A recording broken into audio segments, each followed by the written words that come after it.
It was my 26th birthday and it was Super Bowl day. And about 2 hours before the party started, I started feeling like cramping, contraction, like something just felt wrong or off. They found out that I was having contractions and I was only 28 weeks pregnant. The doctor told us that they were going to life flight me to Spokane. When we got there, it was kind of just chaos. All I knew is that they wanted to stop labor, keep the baby in, and they were going to do that however they had to.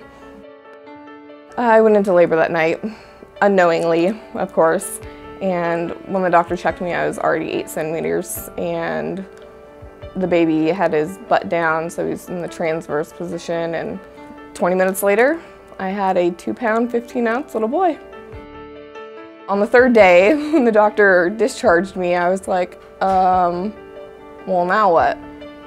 And before that thought could even finish going in my mind, the social worker appeared out of nowhere. I didn't even know I had a social worker or needed one, but she said that because we lived in Moscow and it wasn't a convenient driving distance, that she was going to put our name on the list for the Ronald McDonald House. And I think my first response to her was, but my baby was born early, he doesn't have cancer. And she was like, oh no, it's for you too. I've been doing this for about 19 years and the Ronald McDonald House has always been there. We are a regional hospital, and so we draw babies from Montana, Idaho, Oregon, and throughout Washington. So it's a huge population that we draw from.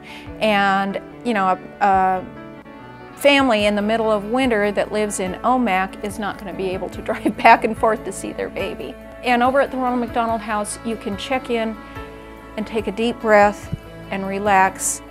You know that you have a place to stay until your ill child is ready to go home with you. It was my first experience with the Ronald McDonald House in any way, shape, or form. And I got there and I was just blown away. I was like, wow, this couldn't be more perfect. When I got pregnant this time, I saw my doctor and I was like, this baby cannot come early. And he pretty much said Cohen was a fluke and that we would just go off of Carter's pregnancy. And Carter came early, but not too early, was healthy.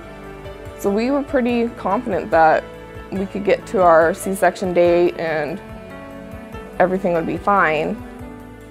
But ultimately, on New Year's Eve, I was life-flighted to Sacred Heart again, and they gave me magnesium and whatnot, and same thing with Cohen, but they weren't actually able to stop labor that time, so they just did the C-section.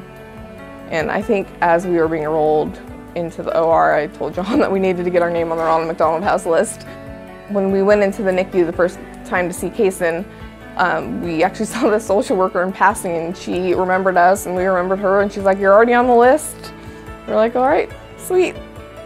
It was surreal because when we first checked in, the house had all of our information from when Cohen was there, and so like his birth date and whatnot, and they even remembered us and Cohen.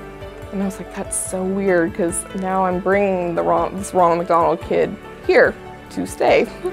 But it was awesome to be able to see Cohen playing in the playroom and getting into the refrigerator and making a lot of noise and saying hi to everybody, and just kind of, I don't know, like took me back to when I stayed there with Cohen, but I had Cohen with me. And I was just like, wow.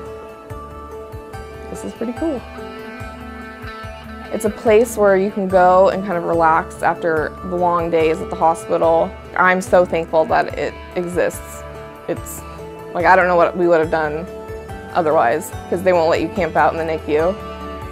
And driving back and forth between Moscow and Spokane isn't feasible. And so the Ronald McDonald House really affords me the ability to bond with my baby during a time that I wouldn't necessarily be able to. You're not needing anything, it's all there. Toothbrushes, shampoo, everything. Just being able to have housing recovered, it took a huge chunk of the worry and concern of what we were going to do away.